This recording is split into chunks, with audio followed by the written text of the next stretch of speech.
аңлаштык бит инде кемгәдер кирәк, кемдер моңардан дивидендлар ала, кемгәдер сәяси очколар бар моңа. Шуңа аркасына котылып булмыйдыр бәлки дип әйтәсең килә. Ну, ул һәрвакыт булачак. Әйтәм бит, безнең буынның төп максаты ул электән калган шушы начар мирастан арынып,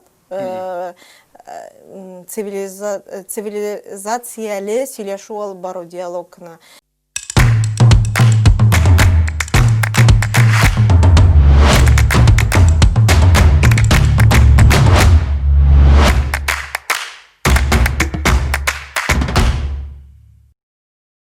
Күннең хәерле сәгатендә, хөрмәтле тамашачылар, барыгызга да исәнмесез. Без ниһаять килеп җиттек үзебезнең подкастыбызның чираттагы чыгарылышына. Бәлки генә ясалды безнең шундый теге.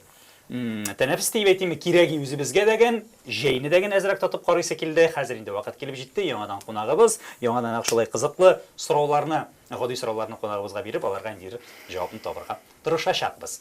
Хәзер таныштырасым килә безнең бүгенге чакырылган кунагыбыз белән.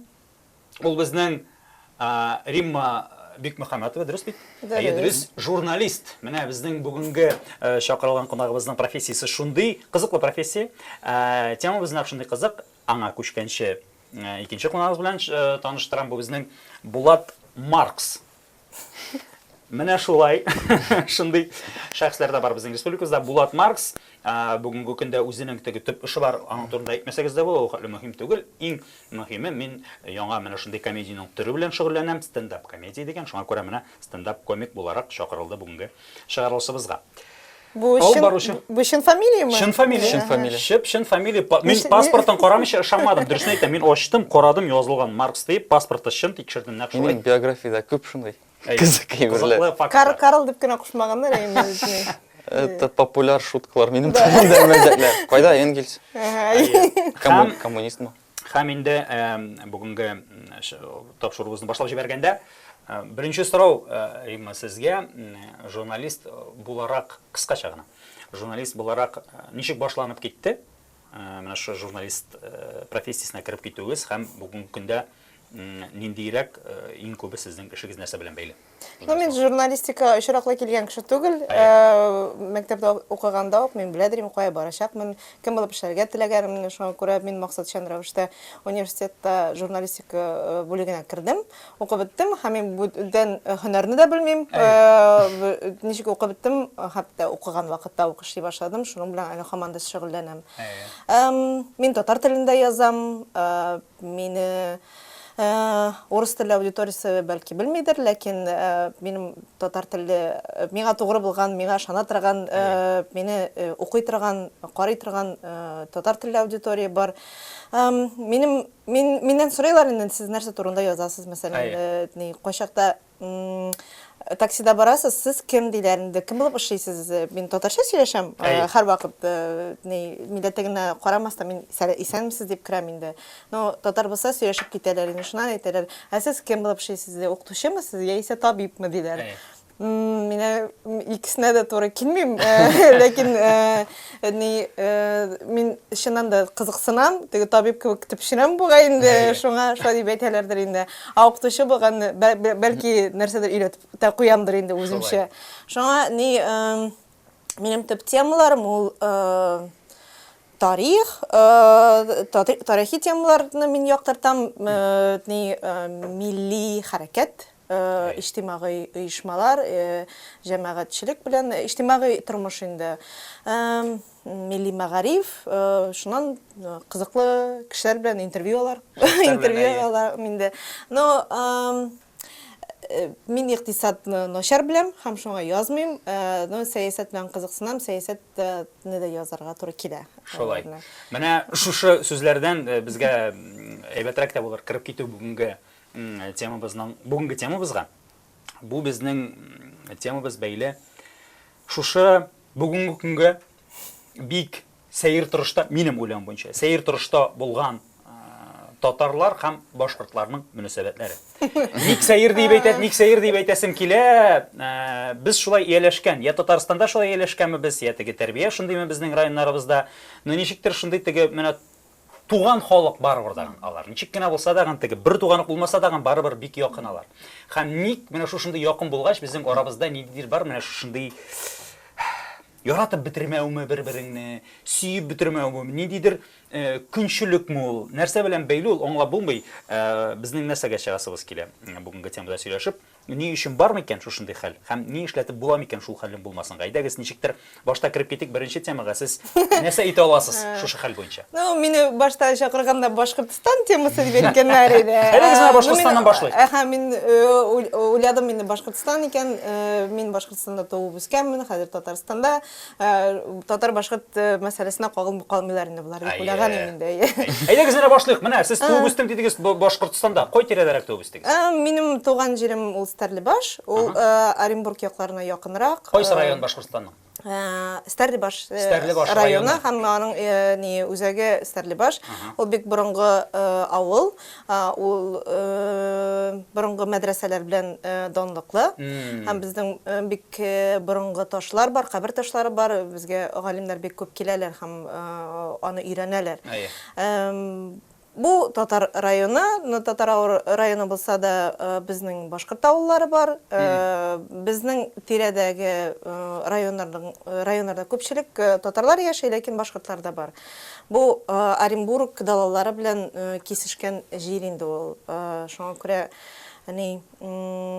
калкулыклар да, далалар да бар, әйе. Ничек әйтим, татар башкорт мәсьәләсенә туры итеп бәреп керәбез икән. Әйдәгез, бик яратам шундый. Әлеге вакытта мин шул кадәрем кискен мөнәсәбәтләр бар дип санамыйм. Бар иде вакытлар, бу Мортаза Рахимовның президент булуның икенче өлешенә туры килгән вакыттыр инде ул. Аның бик шул милләтчелек туган вакыты иде. Ул вакытта 90-нчы елларның икенче өлеше, ул вакытта әйшеннән дә бар иде. Милли кадрларны әзерләү, башкортларны алга этәрү, теге татарларында күпчелек сан буенча аларны читкә этәрү, ничектер күрмәмешкә салышу, башкорт районнарына күбрәк субсидиялар бирү, шундый галәмәтләр булды. Һәм ул милләтчелек ниндидер көнкүреш, теге бытовой шовинизм дәрәҗәсенә дә төшкән иде. Ягъни, мәсәлән, баш табиб вазифасы бар икән, анда башкорт булырга тиеш. Менә шундый бик сәер әйберләр бар иде. Һәм бу мәсьәлә ул өстән куертылган икәнен күренәдер. Мәсәлән, мин укыган вакытта, мәктәпне укып беткән вакытта, анда әле ул вакытта паспортларга милләтне язалар иде. Шул вакытта бик күпләр үзләрен башкорт дип язалар иде, югары уку йортына керү җиңелрәк иде дип санала иде. Һәм миңа да шулай тәкъдим иткәне бар иде. Ул минем өчен бик сәер иде инде, чөнки бу үз ниндидер кыска вакытлы мәнфәгать өчен үзеңнең намусыңны сату кебек иде. Белмим, минем укытучыларым, туганнарым, якыннарым гаиләдә шундыйрак кыны иде. Шуңа андый хәлләр бар иде, сүз дә юк. Менә Мортаза Рахимовның китүе булды. Ул мәсьәлә кимүгә китте. Рөстәм Хәмитов булды. Ул вакытта инде менә башкортлар аңа үпкәләрен күбрәк белдерәләр иде. Башкорт милләтенә игътибар юк дип. Соңгы вакытта менә бу Ради Хабиров белән килү мәсьәләсенә бу бәйле һәм бу мәсьәлә куертыла галимнәр арасында, күбрәк тарихчылар арасында, аларның арасында батыл бара дип әйтик инде. Менә шундый соравыбыз да бар безнең. Менә шулай түгел микән ул? Шулай түгел микән? Менә шушы тарихи белгечләр, ниндидер шушы тарих өлкәсендә эшләүчеләр үзләренә ниндидер игътибарны тартыр өчен, шул игътибар аша үзләренә бәлки ниндидер теге яхшылык, дивидендлар китерү өчен, шуның белән бәйле икән әллә дип уйлауларыбыз да бар иде. Мин кем нәрсә өчен дивидендлар алганын белмим, кем кесәсеннән кем акча алганын да белмим. Ләкин мин гап-гади халыкның яшәешен беләм, һәм аларның үзара нинди мөнәсәбәттә булганын беләм. Ике халыкның да бер проблемалар, башкорт телләрен югалта, татарлар да телләрен югалта. Башкортларда ул бигрәк тә кискенрәк тора, һәм мин аларның борчылуларын бик яхшы аңлыйм. Чөнки башкортлар саны буенча да алар азрак, аларның ассимиляция күбрәк бара. Әлбәттә бар төрле кешеләр, һәм алар мәсәлән безнең балаларыбыз татарлаша дип прям борчылып, һәм татар теленә каршы куючылар бар. Мәсәлән, минем өчен бүгенге көндә татарлашу иң зур проблема түгел кебек, иң зур проблема руслашу. Чөнки менә украин һәм урыс телләре бик якын телләр дип әйтәләр. Украин телен тыңлап караганда, анда шундый кадәр уйлап утырырга кирәк, бу нинди сүз икән дип. Күп төрле анда ятыгын йөр буталышлар, бүтән телләрдән. Ул аерым тел. Аерымлыклары нык зур. Менә башкорт белән татар теленнән анда инде бик әз хәреф тирәләр әйтелеш. Шуңа күрә кемнедер котырталардыр инде, кемнедер махсус әйттерәләрдер, бу сәясәт бар, сүздә юк, чөнки менә бу елны халык санын алу булырга тиеш иде, һәм кинәт кенә, мәсәлән, кинәт кенә түгел инде, ул бар иде, көнбатыш башкортлары дип инде. Бу Илеш, Туймазы якларында яшәүче татарлар, татар телле татарлар, гомер вакыт үзләрен татар дип санаган кешеләр, аларның менә башкорт дип әйтүләре күбрәк менә шул тирәдә куертулары, бу махсус халык санын алу алдыннан булды инде. Миңа калса, бардыр төрле каршылыклар, ачыкланмаган мәсьәләләр бардыр, ләкин без 21 гасырда яшибез. Бер-берсен күрә алмаган, һәрвакыт оппонент булган тарихчылар бар, галимнар бар. Алар берсе китап яза, икенчесе аңа җавап итеп яза. Утыралар, очрашалар, уртак конференциялар оештырсыннар, менә ул нормаль диалог.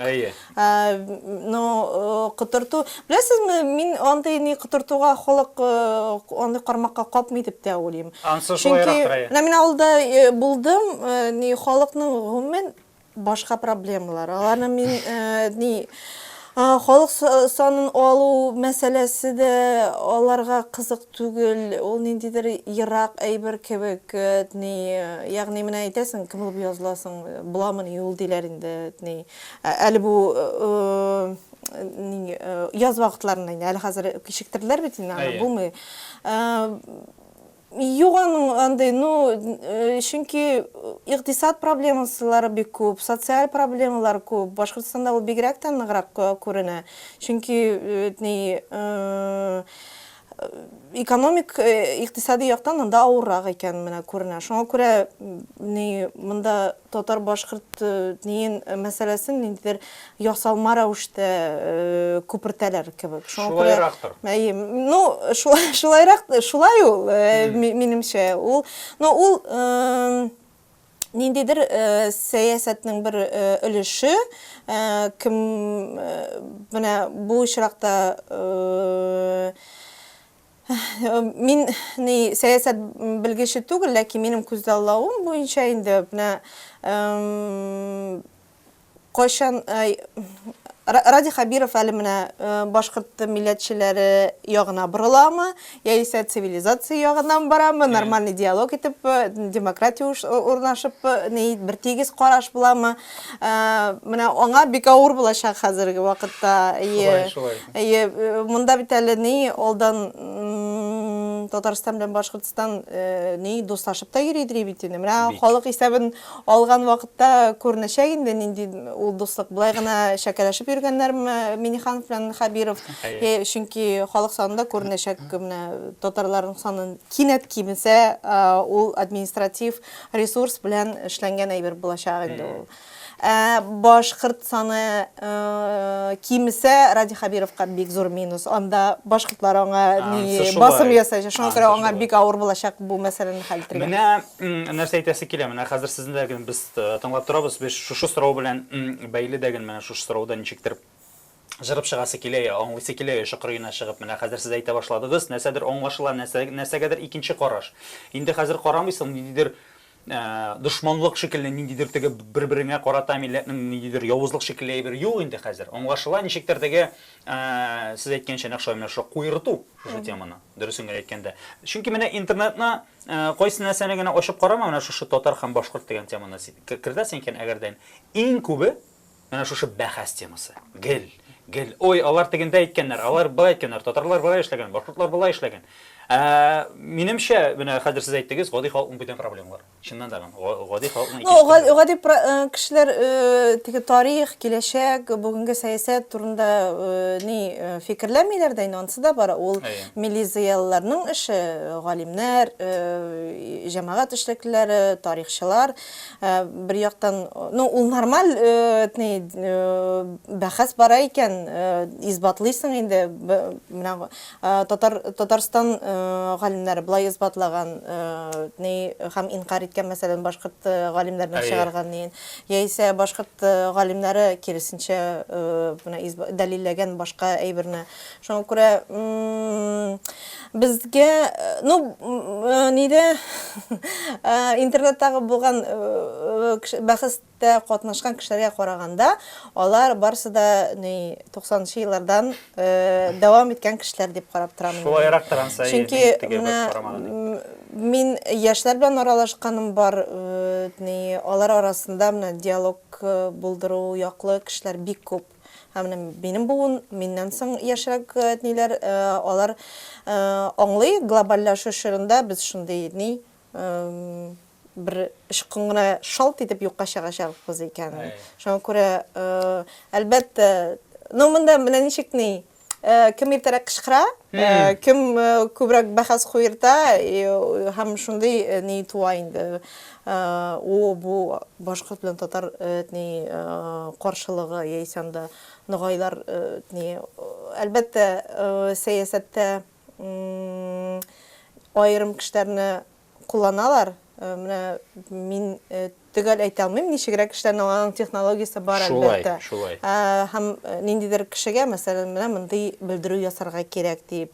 Аның артында кеше дә булмаска мөмкин. Ул кеше бердән-бер шул оешманың бер әгъзасы да булырга мөмкин. Ләкин менә фәлән оешма шулай дип белдерде дип әйтергә мөмкин.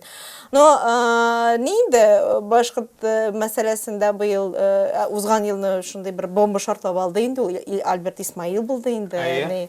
Ул шундый татар жанлы егет иде. Альберт Исмаил үзен мин башкорт дип әйтте. Ул әлбәттә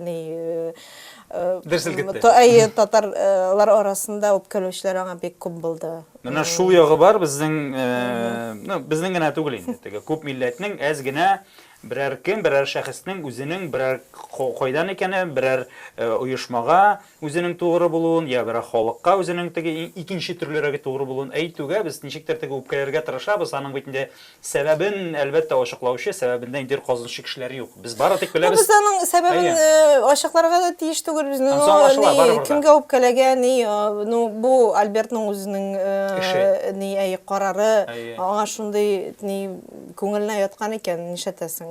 Минус бер татар.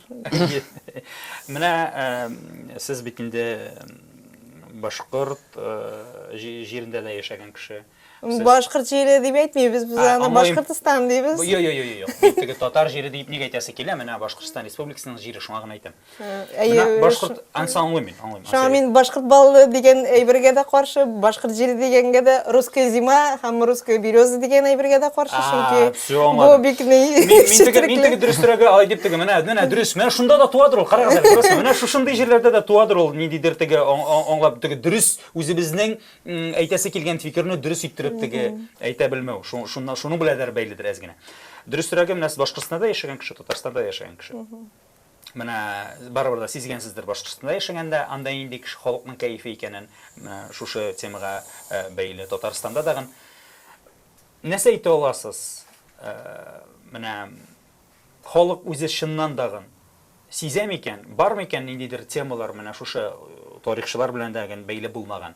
Бар микән менә мәсәлән мин беләм ниндидер теге башкортларның интернетта укыган мәгълүмат үзем каяндыр алган түгел, барлык интернетта моны безнең тарих дәресләрендә дәгән әйткәннәрдер. Ну, менә күрәсеңме, мәктәптә укыганда теге дәрестән качарга бил ашыгасың. Аннары соң дәресләр беткәч, шушы белемне эзләргә тырышасың. Теге үзең качкан белемне үзең эзлисең, иң кызыгы. Менә шуны әйтәсе килә, менә шушы теге булган ниндидер хәл белән бәйле, Явыз Иван Казанны алган вакыт белән дә бәйле, ниндидер шундый сорау белән дә бәйле, теге башкортлар безнең яклы булмау белән дә бәйлеме? Бармы андый хәл дөресрәге? Булган микән? Халыкта бармы халык? Ишеткәнегез юкмы шундый хәл турында? Элекке елларны искә алу. Менә элекке елларны искә алу, менә шушы ниндидер үпкә юкмы халыктан ди. Мин берсендә халыктан ни Казан ханлыгы Явыз Иван тарафыннан басып алынуы, Казан ханлыгын җимерелүе башкортлар аркасында булды дигән әйберне гомумән ишеткәнем юк. Менә интернетта менә күрәсезме? Менә нинди мәгълүмат. Халык шуны укып бәлки ышанадыр да. Юк, ул вакыт ни башкорт татар инкыйлаплары Казан ханлыгын яулаганнан соң да булган инде. Һәм аны булар башкортлар гына сугышкан, яки татарлар гына сугышкан дигән сүз гомумән дөрес түгел. Әлбәттә мин без укыганда, мәктәптә укыганда без Башкортстан тарихын укыйдыр һәм безгә аны башкорт инкыйлабы дип, башкортлар инкыйлабы, башкорт революциясе дип нитәләр. Бераз өлкәнәйгәч инде университетка кергәч мин анда аңлыйдырым инде монда беренчектә милләткә бәйле булмаган инде ул башкорт татар бергә булганнар һәм 1552 елдан соң менә Казан ханлыгы җимерелә һәм анда без җиңелдек дигән бернинди акт язылмый һәм менә башкортлар тарафыннан анда ак патшага барып ярлык алу факты ул бар. Ул ничәнче елда булгандыр инде 1557 микән әле шундай ак патша ул менә алар Казанга килгәннәр анда Явыз Иван белән очрашканнармы очрашмаганнардыр аның монда үзенең утыртылган кешесе була. Әлбәттә. Вот аңа ак патшага баш иеп бару не бар. Белмим инде хәзер ул 500 ел элек булган. 5 гасыр элек дөресеннән дә шулай. Нигә сез шулай әйткәнсез, булай әйткәнсез, Төркиягә дә без үпкә белдерә алабыз. Нишәпсез килмәгән ул вакытта Госманлы империясе бик көчле булган. Менә без шуңа күрә шушы темага хәзер мөхөр сугып. Бу тема юк дигән мөхөрне сугып куйып, һәм әйләнеп кайтмый. Бу темага мөхөр сугып булмый. Чөнки бәхәскә дә нокта куеп булмый. Чөнки минем үземнең фикерем башкаларның үз фикере. Тарихчылар миннән күбрәк белә. Мин журналист буларак ул кызыксынам ул тарих белән, ләкин мин үстен генә сезнең кебек күрәм. Бәйлисе килми, чөнки менә шушы бәхәс темаларын бергә бәйлисе килми. Кайсыдыр теманы ышкындырырга кирәк, онытырга кирәк, вакыты чыккан. Хәзер барыбер да әйтәм бит, глобальләшү шурында без бик авыр хәлдә ике милләттә, шуңа без киресенчә Төрки генә түгел, Русиядә яшәүче Чуаш, Удмурт, Мари, карачайлар, ниләр, балкарлар, аларның да хәлләре бик авыр, комиклар, ногайлар. Без киресенчә ниндидер яңа заманча технологияларны эшкә җигеп, без тарихны да, телне дә өйрәтергә тиешбез. Бу менә башка милләтләр белән чагыштырганда, әлбәттә, татарлар азмы күпме югарырак дәрәҗәдә кебек. Ләкин бездә ниндидер технологияларны куллануда артта калабыз. Кайбер әйберләрне, мәсәлән, башкортлар яхшы эшли. Менә алар мин ишеткәнем этник яктан бик көчле шалып карар дип. Беләсезме, анда кызык, менә яшьләр арасында бик кызык ниләр шәхесләр бар, әллә нинди проектлар эшләр алар. Шуңа күрә без үзебезнең белемебезне алар белән уртаклашырга кирәк, алар тәҗрибәләре берләшергә генә кирәк, шул гына. Өлкәннәр безгә бик начар мирас калдырды чынында. Алар менә шушы бер-берсенә үпкәләп, бәхәс корып теге җирдә. Ул менә именно бәхәс тә түгел, ул менә бер-берсенә үпкәләп, рәнҗеп, татарны дошман итеп күрү, яисә башкортны дошман итеп күрү мирасы безгә ул кирәкми. Без ничек тә булса компромисс эзләргә тиешбез, әлбәттә, авыр сүзләрдә әйтергә мөмкиннәр безнең тарафтан да, алар тарафыннан да. Ләкин теге лучше плохой мир, чем война дип әйтәләр бит. Менә шул очракны без яңа буын, яңарак эшләргә тиешбез. Вот. Яңаша, ничектер яңаша эшләп карарга кирәктер. Менә сез ничек уйлыйсыз? Менә шушы ниндидер берлеккә, бердәмлеккә килү, ниндидер, мин әйтәсем килми теге бер халык булып яшәп ди, баса инде ниндидер утопия, ниндидер фантастика шикелле, ансы аңлашыла. Менә бер-беребезнең араны ничектер менә шушы йомшартып җибәрү. Ничектер менә шушы арада бер-беребезгә ниндидер файдалырак булуны ничегрәк эшләп була микән менә? Сез Бетми. Это минемчә, минем фикерем. Кушылды сезгә. Сәгатьтән соң кабана фонари. Бетми, потому что нәрсә бетми? Бәхәс бетми, конфликт бетми. Конфликт дип тә бик авыр сүз подпитывают. Менә журналистлар үзе телевизор журналистлары тоже Уфа футбол клубы, футбольный клуб. Рубин, унилар, журналистлар нәрсә әйтәләр? Бу татарлар, башкирлар. Хәзер будет война. Менә татарлар һәм башкортлар. Яшьләргә күзгә сугыш. Будет башкортлар белән татарлар. Һәм иң кызыгы була. Салават Юлаев белән Акбар Суни тоже опять зеленый дерби. Опять бөтен. Юк, менә моның турында мин әйтәм, зеленый дерби ул иң көчле булып санала. КХЛ шуның өчен Салават Юлаев белән Акбарсны бөтенләй ярата. Чөнки именно менә шушы зеленый дерби карыйлар бөтенсә, үлеп карыйлар. Бөтен ил белән карыйлар, өйлешеп карыйлар. Чөнки иң кызык уен, ансаңлашыла. Менә иң кызык әйтем менә сәдәмдә. Рубин һәм Уфа, татарлар һәм башкалар. Бер командада Рубинда татар юк, Уфада башкорт юк. Ой, Рубин командасында шул кадәр фанатлары арасында шул кадәр маргиналлар бик күп, алар Татарстанны яратмыйлар, төбәтәйләрне яратмыйлар, мин алар белән аралашканым бар. Алар менә нидә Акбарс хоккей командасы анда милли җанлыларак кешеләр бик күп. Рубинда андай юк. Ну бу журналистларның сүз уйнату инде башкортлар һәм татарларга каршы яшьләрнең колагына керә бит инде сүзләре шул. Ул начар түгел дип саныйм мин. Берүк. Беләсезме, бер кызык бу, әгәр дә Акбарс ниләргә кереп киткәнбез икән, бер уникаль күренеш бар менә шул. Мин аны аңлата алмыйм, мин хоккей фанаты түгел, ләкин мин аны күренеш буларак әйтәм. Мин Акбарс хоккей командасын бик нык ихтирам итәм. Алар менә Инстаграмда хәтта аерым аккаунт булдыралар, татарча бар нәрсәне алып баралар. Бу бик зур һәм миллилек темасын бик нык яхшы алып баралар. Нидә дә уен вакытында да киемнәр, җырлар. Инстаграм аккаунтны татар телендә алып баручы бар. Бар, менә безнең киләчәк кунагыбыз булса, уны Иә, бик яхшы бара, бик шундый шәп язалар. Мен гомумән әйтәм, уен вакытта милли бизәкле киемнәр кияләр, татар җырларын уйнаталар. Бердән-бер Татарстан гимны уйнаганда, шул бер урын инде. Менә хоккей командасы, футбол командасы, баскетбол командасы, ул берниндер территориаль урынның командасы. Менә син Башкортстанда яшисең икән, Башкортстан өчен җанатасың. Яисәндә Ливерпуль манда, Мадрид өчен, Реал өчен нителәрейме. Җанаталар Акбарс хоккей командасының бер уникаль ягы Мәскәүдә тора татар, ул хоккей өчен Мәскәү командасы өчен түгел, Акбарс өчен җаната. Башкортстандагы татарлар да шулай. Менә алар Башкортстанның Салават Юлаев өчен җанатырга тиеш, әйме? Дөрес. Алар Акбарс өчен, менә бу минем өчен шулай ук безнең Казан дип сөйләрләр. Ул бер яктан, әйтәм, Салават Юлаев та безнеке бит инде. Мин кайткач, минем гомумән ике якта бер яктан менә бик феноменаль бер күренеш ул. Чөнки территориядагы яшәгән кешеләр үзләренең командасы өчен җанатырга тиеш.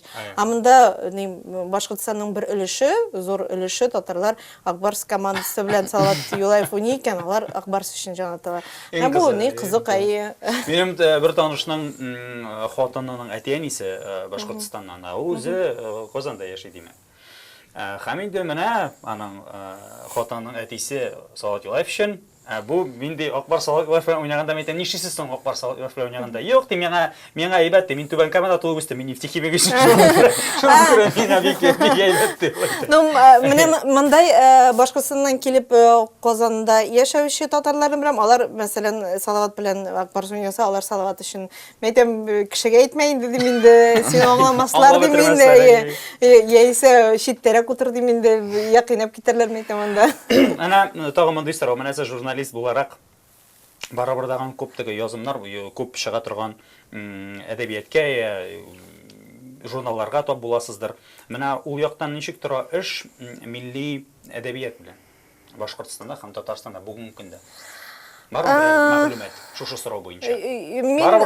Алар бер тирә дип уйлыйм мин, чөнки әле ике республикада да милли кадрларны әзерләү система юкка чыгарылмаган иде. 2017 елга кадәр татар телендә дә, башкорт телендә дә белем бирә торган укытучылар әзерләнде, журналистлар әзерләнде, язучылар да шул исәптән бар. Мин мәсәлән бер 10 ел элек барган идем Мари Илга, Мари Илне.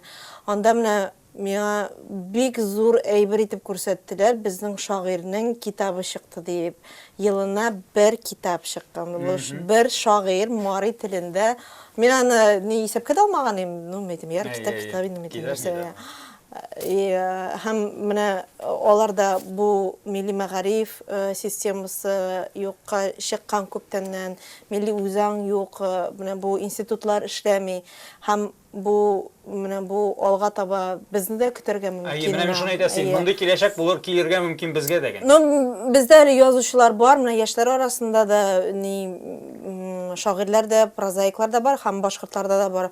Менә искә тел өчендә торган инде менә Айгиз Баймухаметов башкорт телендә яза. Аны бик нык яраталар татарларда. Һәм ул менә мин аны күзәтәм. Ул менә ике республика әдипләрен берләштереп торучы бер кеше, чөнки ул Татарстан язучылар белән дә бик нык яхшы аралаша. Ул ятим үскән малай, ул балалар йортында үскән, һәм ул китаплар яза, бик яхшы китаплар яза. Һәм аны елый башкорт апалары, абыйлары да укый, һәм Татарстанда да шулай ук. Менә әлеге вакытта еларлык хәлдә түгелбез, чөнки безнең үз-үзен аклый торган, үз-үзен ашата торган язучылар бар. Ягъни теге язучылар берлегенә бернинди дә кысылышлары юк. Алар үзләре язалар, китап чыгаралар, саталар, акча керәләр, ягъни шуның белән шөгыльләнүче бар. Бу шулай ук уникаль күренеш. Һәм шул ук вакытта менә Татарстанда татарларда бәйсез шәхси хусусый газеталар бар. Менә бер көнне Любовь Агеева дигән журналистны, ул өлкән буын журналисты, сез кайдан диде. Вы сказали, вы из какой-то газеты Ирек Майдана, да, что за газета? Это такая многотиражная газета на татарском языке. А сколько у вас тираж? Наверное, где-то 20 тысяч. Там 40 тысяч. Только подписка буенча гына. И ул бик нык гаҗәпләнде, шундый ниләр тиражлар бармы дип. Эшли бүгенге көндә дә шушы. Һәм ул Ирек Майданына түгел, акчарлар бар, безнең гәҗит кебек ни бар. Шуннан менә апалы сеңелле Алсу Сынгатуллина, Лилия Сынгатуллина, Алсу Сабирова белән Лилия Сынгатуллина чыгаралар берничә газет, аларында шундый ук сиражи сүзе бар. Ягъни,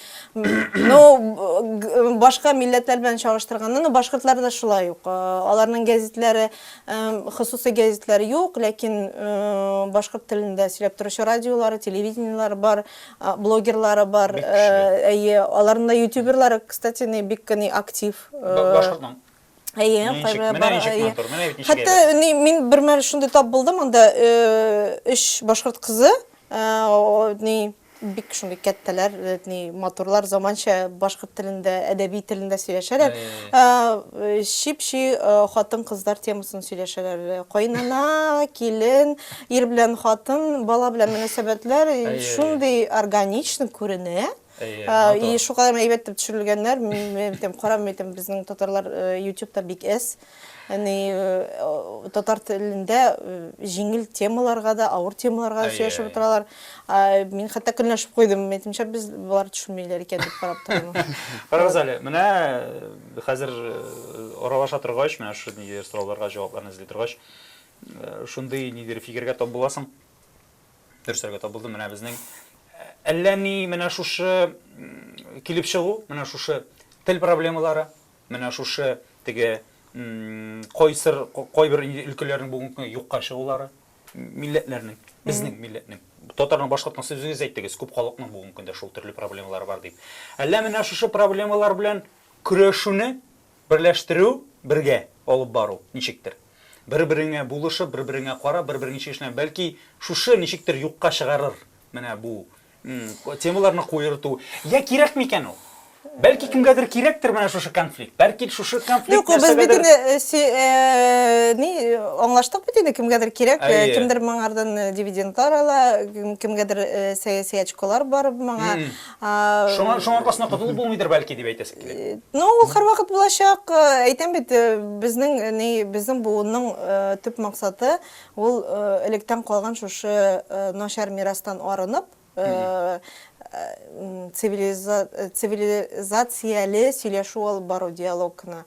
Яисә аларның ниләрен кабул итү, ярар, эшлисез, сез шулай эшлисез, без булай эшлибез дигәнне. Кисешмәгән очракта да теге берләшү дә бәлки якын киләчәктә шул кадәр булмас, һәм аны булдырмаячаклар да, чөнки монда Мәскәүнең мәнфәгатьләре бар. Ләкин башкортка да үсеш теләргә кирәк, үзеңә дә үсеш теләргә кирәк, чөнки тискәре негатив сценарийга басым ясау ул үзеңә дә ничектер кире кайта бит. Шуңа күрә аларны да аңларга кирәк, мин аларны аңларга тырышам инде, чөнки әйтәм бит, алар сон буенча азрак, һәм аларга ассимиляция да күбрәк. Мин нәрсәдән күрәм, менә Уфага кайтканда, мәсәлән, урамда башкортча сөйләшүчеләр бик аз. Без укыган вакытта күбрәк иде кебек, без үзебез урамда шулай булгандыр инде.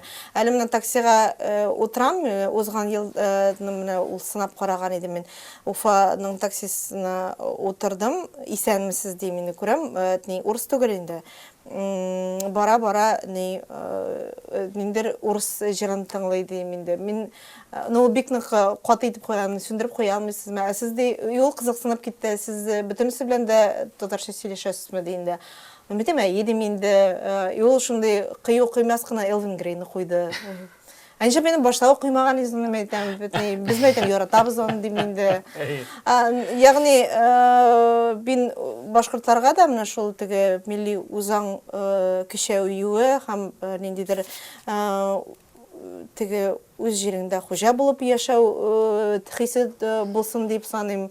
Һәм Татарстанда да шул ук, юк, Башкортстанда бөтенсе дә, Татарстанда да бөтенсе үзен хуҗа булып санарга тиеш. Монда яшиләр бит инде, монда ни тулы хукуклы, ләкин барысы да бер тигез булырга тиеш. Менә шул тигезлек, баланс булырга тиеш. 90-нчы елларда Башкортстанда менә шул баланс югалганга шундый үпкәләр, рәнҗүләр күп булды. Ягъни бер милләтнең үстерү аерым программасы бар. Башка милләтләр ятып үлсә дә үзләре хәл итәр дигән булды. Менә бу булырга тиеш түгел, чөнки Башкортстанда яшәүче татарлар да шундый хукукка ия булган милләт. Алар да эшли, алар да салым түли. Алар да Башкортстанның үсешенә үзенең өлешләрен кертә, ихлас өлешләрен кертә.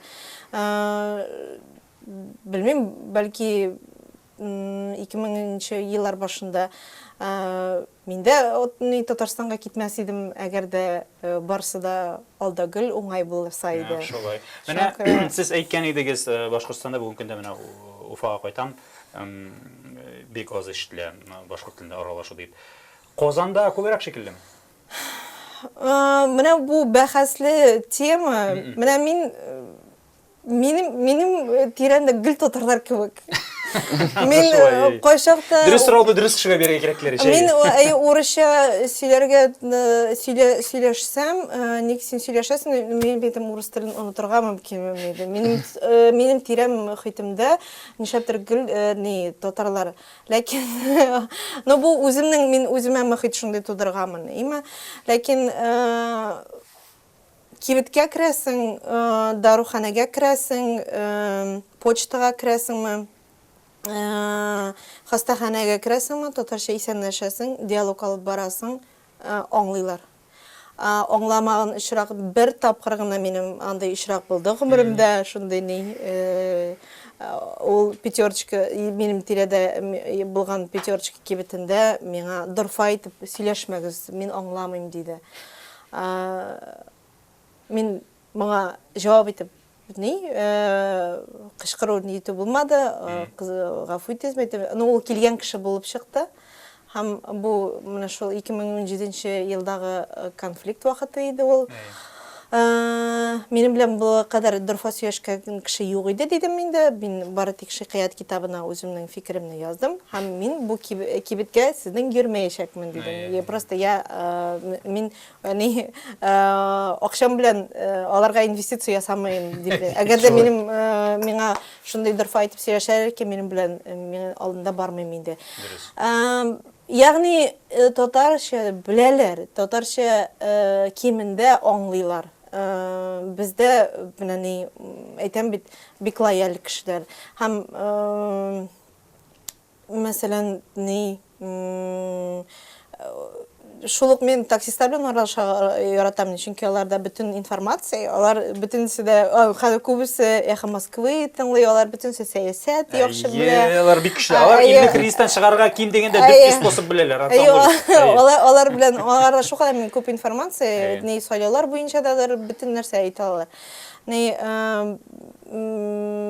Урыс милләтеннән булган кешеләр арасында да татар мәдәнияте белән кызыксынган кешеләр бар. Ягъни сорыйлар, нитеп китәләр әле, саубулашканда берәр сүз сау булыгыз дип әйткән булалар инде.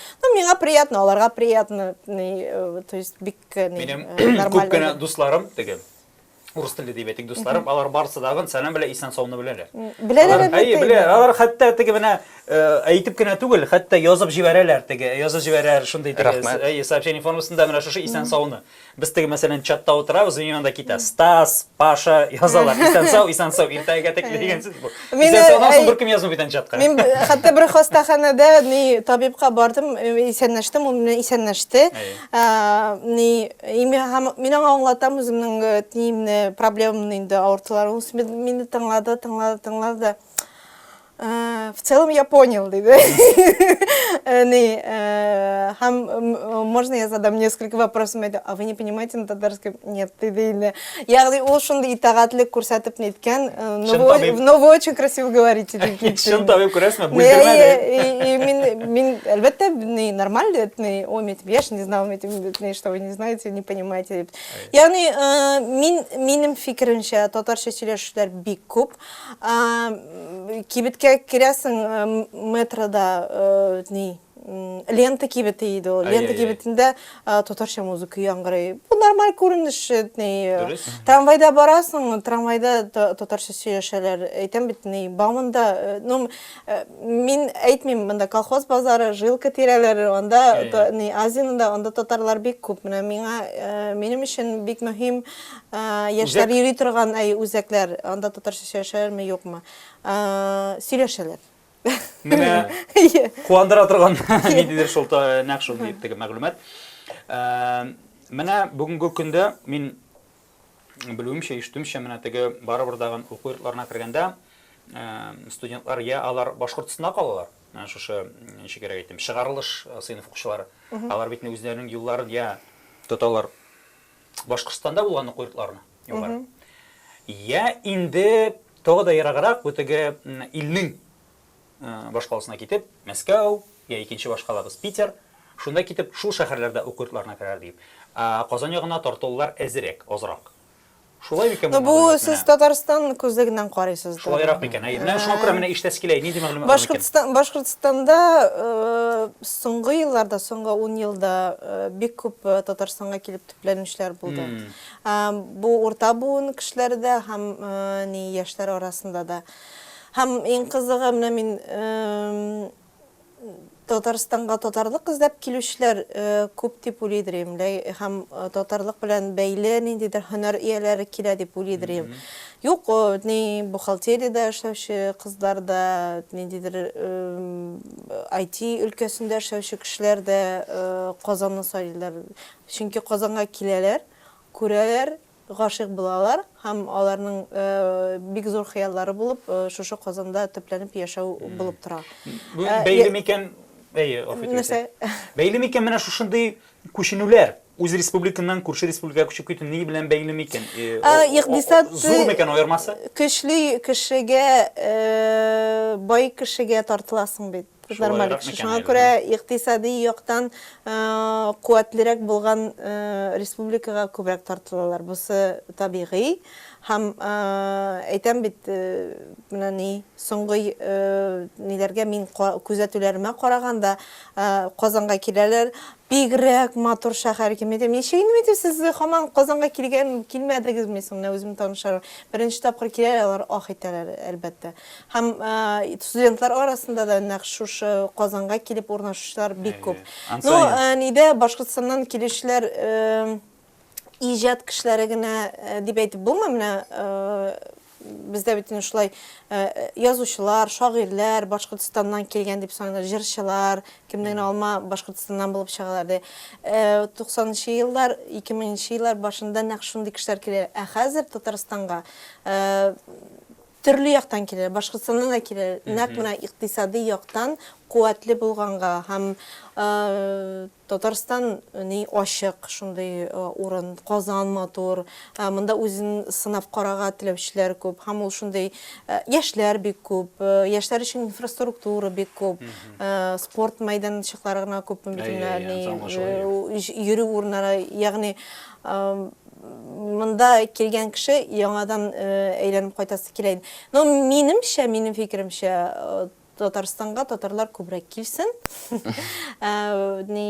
Әлбәттә, Мәскәүгә дә укырга барып була, Петербургка да укырга барып була, ләкин менә монда үзеңнең мөхитең барыбыр да шул мөселман инфраструктурасы да бездә бик нык алга киткән, үсеш ниткән. Ягъни ашау ягыннан, мәчетләр, ниләр адым сайын, ул яктан бик һәм инде яшьләрнең дә дингә тартылуы бүгенге көндә арта бара. Әйдәгез яңадан шушы теге төп темага әйләнеп кайтканда, нәрсә дип әйтәсе килә? Менә бүгенге көндә хәзер инде ишеттек нинди хәлдә икәнен. ниндидер мәгълүмат алдык дөресрәге, ниндидер хәлдә икәнен аңладык республикабызда, күрше республикабызда инде хәлләр икәнен. Ә менә ничек әйтергә була икән шушы дөресрәге кабынган интернетта дагы барлык җирләрдә менә шу кабынган темага ничек икән менә үзеңнең нинди реакция булдырырга кирәк менә шушы әйберләрне укганда. Мин дөресрәге менә хәзер игътибар итмәскә тырышам. Әгәр дә укыйм икән яңадан татар белән башкалар арасында нәрсәдер килеп чыккан турда мин укымаска тырышам, теге беләсе килми, ишетәсе килмәүдән түгел, минем бу мәгълүматны башыма кертәсем килми. Чөнки мин аны ишетергә, истә калдырырга мөмкин, аннары кемгә әйтергә мөмкин, ул кемнәндер чыгып китә, тагын тарала. Шулай бит инде. Белмим, бәхәсне укып утыруның, комментарийлар укып утыруның мәгънәсе бар микән, юк микән белмим, ләкин әйтәм бит, мәсәлән, безнең барыбер ниндидер тарихта, ниндидер китаплар бар. Без барыбыз да мәктәптә дәресләрдән качып йөрдек күп өлешебез һәм шуңа күрә бүгенге көндә кешенең кайсыдыр вакытта барыбер тарих, милләт темасы кызыксындыра башлый. Кайчан килеп бәрә ул, анысы билгеле белеп булмый. Шуңа да безнең мәсәлән галимнәр кызыклы роликлар эшләсәләр, кызыклы менә татар каян килеп чыккан дигән тарих институты ролик эшләде. 10 минут менә сиңа экскурс эшләде. Бүтән карады ул. Татарстан тарихы турында да мин азмы күпме беләдем дип уйлаганым. Мин аны караганым, шундый кызык күп мәгълүмат бар икән. Ягъни безнең системага салынган менә шундый Арзамас кебек, менә Арзамас тарихи сайт бар. Беләм, Арзамаслар бит нидә, YouTube'та да бар, 20 минут. Менә гуннар кемнәр алар, монголлар кемнәр алар, нәрсә борынгы татарның гаиләсендә ничә кеше булган, нәрсә ашаган, нәрсә киенгән, менә шундый белән кызык бит. Кешене ничек күмгәннәр, ничек өйләнгәннәр, ягъни бик гади телдә шундый мультимедиа әйберләр чыгарылса, менә анда инде кеше үзе хәл итә. Ой, мин татар икәнмен, ой, мин башкорт икәнмен дип. Ягъни башкортлар үзләре ягында шундый мультимедиа әйберләр эшләсәләр, татарлар үзләре шул ягыннан эшләсәләр, бу күпкә файдалырак булыр иде. Чөнки менә эзлисең, мәгълүмат эзлисең, тегендә әз, монда әз, аның вакыт юк хәзер. Син менә бар менә татар тарихы дигән 7 томлык бар. Ул зур китаплар. Кем аны укып торсын? Ул шунда академик язылган, академик телдә язылган. Безгә шундый экскурс по татарской истории, теге кайда яшәгән, ничек яшәгән. Менә бөтен дөнья татар яшәре форумы узган елны бик зур эш башкарган, алар татар тарихын өйрәтә башладылар. Мин дә анда йөрдем. Менә борынгы нидән чордан башлап, нигә Казан ханлыкларына кадәр сөйләгән экскурс булды. Шул кадәр күп мәгълүмат булды. Менә шулай по полочкам дип әйтим инде, эшләнгән әйбер булса, аны Булат та рәхәтләнеп карар иде, Рөстәмгә дә карар иде. Һәм мин дә карар идем. Чөнки тиз син нәрсәдер эшлисең, YouTube'та кабызасың, һәм мәгълүмат син анда кофе ясыйсыңмы, иҗи иштырасыңмы, син яисә яисә аны бөтен нәрсәне ыргытасың да текәлеп карап торасың. Шундый мультимедиа ниләр, продуктлар безгә кирәк. Карагыз әле. Димәк, безгә хәзер инде менә шушы темаларга да килеп төштек, төрлесеннән дәген тырышып карадык теге ачыкларга. Менә нәрсә, нинди темага хәзер кирип китәсе килә иде. Менә бездә хәзер бүгенге көндә кемгә генә әйтмә, менә шушы татарлар белән башкортлар дип. Менә мин үземнең тәҗрибәмнән чыгып әйтәм. Татарлар башкортлар дип әйтәсең, аңлыйлар. Менә шушы нидер бәрлешең бар икән. Кемгә генә әйтмә. Танышма, якын, әле яңа танышкан кешеңме, менә кирип кит шушы темага сөйләшеп, барысы да шулай дип уйлый. Менә хәзер без килеп төштек, менә шушы теманың бары тик кайдадыр интернетта, кайдыр шул җирләрдә генә куертылганы. Димәк бит халык кызыксына Bu tema белән. Димәк бит халык Ну, Корый. халыкның калай сөйлешен дип әйтәсез. Әйе. Менә халык дигәндә бит ул тоже күпчелек мен менә шуңа күрә әйтәм, күпчелек менә барыбер дагы интернетта утыра торган күпчелек менә әйдәгез менә шул санны алыйк. Интернет интернеттагы күпчелек Елвин Грей белән гүзәл уразы буны карый. ансайы. Бу бер үк теге аң белән бәйле түгел, чөнки мәдәният Мин ягына бик караганда бәләкәй өлеш кенә беләм тарих, сәясәт белән Ансы шулай. кызыксынган кешеләрне. Яшьләр арасында менә бармы булат, милләт темасына сөйләшәсезме сез? Сөйләшәм. Нәрсә белән сөйләшәсез? мистә- Менә татар башкорт мәсьәләсен син беләсеңме? Беләм. Сен чеш? Миңа 32. 30, сен зур икән инде. Минем Ягъни яшьләр историческое образование шуның өчен. ну менә син тарихи, син Ну менә Булаттан инде фикер бар. Әйдә, әйдә. Мин Менә син- татарлар турында русский историк Гумилев. Әйе. Вот иң яхшы объектив фикер именно шуннан гына күрдем. Татарлар тарихлары бик те националь, милли. Татарлар, без татарлар дип, башкортларның башкортлар. Гумилев мин ерактан гына менә сез шундый. Әйе. Һәм нәрсә дигән? Без бер туган. Без бер туган. Күрдегезме? Менә Николай Гумилевның бик көчле фикере. Ну беләсезме, менә мин башкорт теле юк, ул диалект дип әйтәләр. Без бер халык дип әйтәләр, әйме? Әгәр дә башкортлар үзләренең телләрен үз алды тел дип саныйлар икән, аны кабул итәргә кирәк, аңлап кабул итәргә Дөрес. кирәк. Бу үз алды тел икәнен. Әгәр дә алар без татарлар түгел, без башкорт дип әйтәләр икән, бу да ихтирамга лаек карар һәм фикер. Татарлар арасында да башкорт булырга теләүчеләр күп түгелдер дип уйлыйм. Шуңа күрә әлеге реалиялар шундый, теге уйлап чыгарылган алар, телләре дә уйлап чыгарылган, татарлар аларга алфавит төзеп биргән, ну, яр биргән, ну, менә хәзер безнең татар алфавитны уйларга кирәк, безгә дә г хәрефләре, q хәрефләре җитми. Ягъни теге без бер милләт дип җуелу да дөрес түгел дип саныйм инде мин. Булырга мөмкин алайда ешеннән да. Алар үзләрен шулай телиләр икән, үз билгеләнүләре бар икән. Менә татарлар арасында бит тоже шулай ук сыйыклату процесслары бик күп. Мишәрләргә дә бүлү бар, тирешнәргә дә бүлү бар. Алар да теләмиләр, без дә теләмибез. Без мәсәлән шулай бер бөтен татар милләте булып кына телибез калырга. Әгәр дә инде бүгенгә менә шушы әңгәмәбезне ниндидер бер фикергә тупларга тырышсак, нәтиҗәгә китәргә тырышсак, әйе, ниндирәк булыры икән менә сезнең фикергез? Әйтегез әле безгә. Менә журналист буларак сез инде күп кенә укыйсыз, күп күрәсез, күп ишетәсез, күп кенә җирләрдә буласыз, күп кенә теге мин шулай уйлыйм инде журналистлар теге кызыклы шәхесләр белән аралашасыздыр дип. Менә шуңар күрә, менә барлык булган тәҗрибәгезне җыеп, әгәр дә менә шушы фикерне тупласак, ниндирәк булыр икән фикерегез бүгенге тема белән бәйле? Ну, минем фикерем, элекке үпкәләргә ябышып ятмау, һәм без консолидация юлларын үзәргә тиешбез, һәм мәсәлән сәясәттә андый адымнар ясау мөмкин түгел икән әлеге вакытта. Мәсәлән, Татарстан белән Башкортстан элекке вакытта ниндидер килешүләр төзиләр иде, Актаныш районында мәсәлән. Хәзер андый юк. Хәзер бу без Рөстәм Миңнеханов белән Хәбировның очрашып кул бирешүенә дә сөенәбез.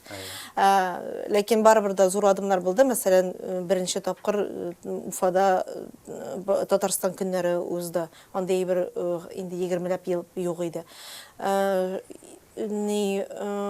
Сәясәттә андый адымнар ясап булмый икән, безнең бит мәдәният бар, безнең өстән кушып түгел, без үзебезнең горизонталь нидә яссылыкта аралаша алабыз.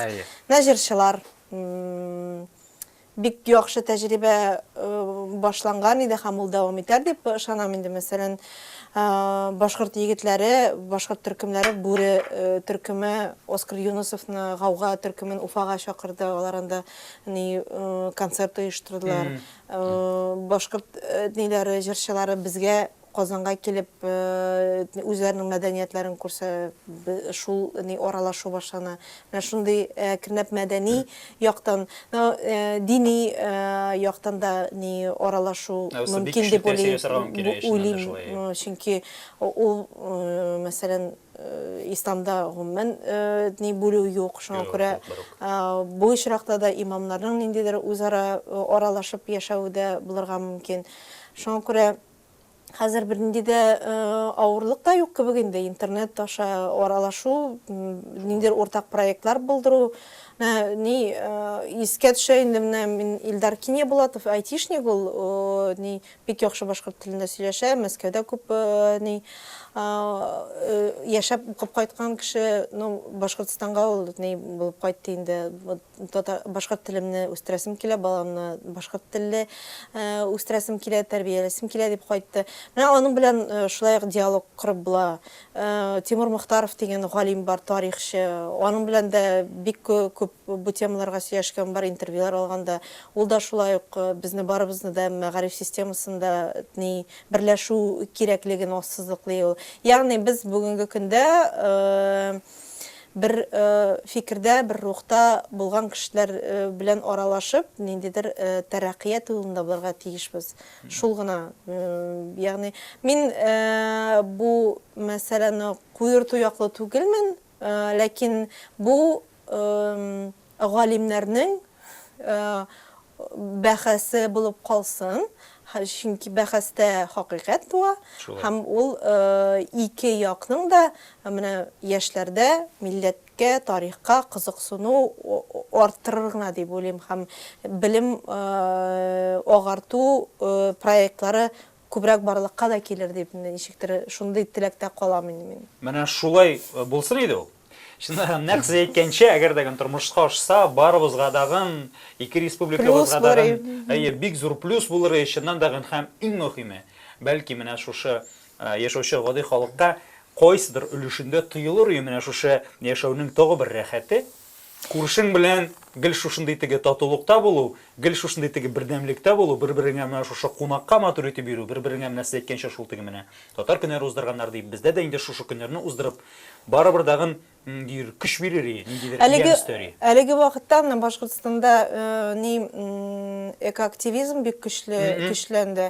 Әле менә бүгенге көннәрдә, шушы көннәрдә Куштау тавын яклау бара. Һәм анда башкортлар гына дип әйтеп булмый, ул шиханнар, ул таулар итәгендә башкортлар да, татарлар да, урыслар да яши. Һәм алар бөтенесенә дә табигать, экология темасы якын. Шуңа күрә бу очракта да менә бу башкортлар темасы гына дип әйтеп булмый. Ягъни анда алар бергә көрәшәләр. Бик менә шундый күренешләр барыр да бик куандыра, ничек кенә булмаса да, чөнки теге гел күрә торгач күбесенчә негатив.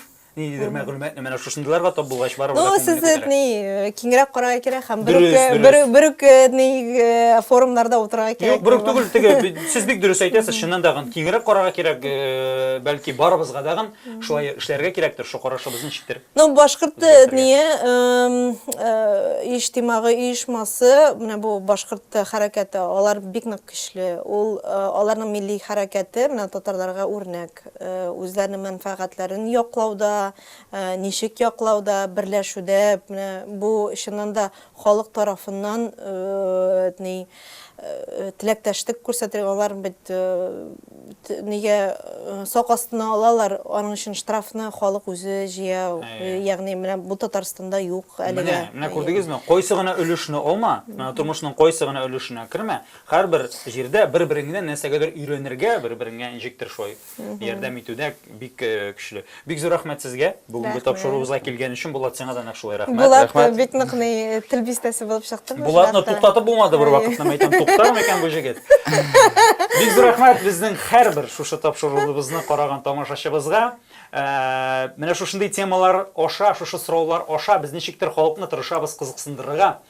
Барыбыр дагы үзеңнең ким икәнеңне белеп яшәү, ул кызыксындыра торган сорау. Иртәме, соңмы, ул сорау ничектер башка үзе килә. Кемгә килми, белмим, аларга бәлки яшәүе дә җиңелрәктер. Ә кемгә килә, барыбер да эзләнүләр башлана, ниндидер сораулар бирә башлыйсың. Шушы тапшырыбызда без шушы сорауларга җавапны табып, ничектер таратырга тырышабыз. Менә таралсын иде ул. Таралсын иде күбрәк. Һәм шушы видео астында калдырыгыз үзегезнең комментарийларыгызны. Менә кем генә карамасын, языгыз, нинди сезнең бар фикерегез, һәм языгыз, нинди генә кунакларны күрергә теләрсез микән безнең тапшырыбызда дип. Барыгызга да бик зур рәхмәт. Киләсе очрашуларга кадәр. Ник-тик подкаст. Сау булыгыз.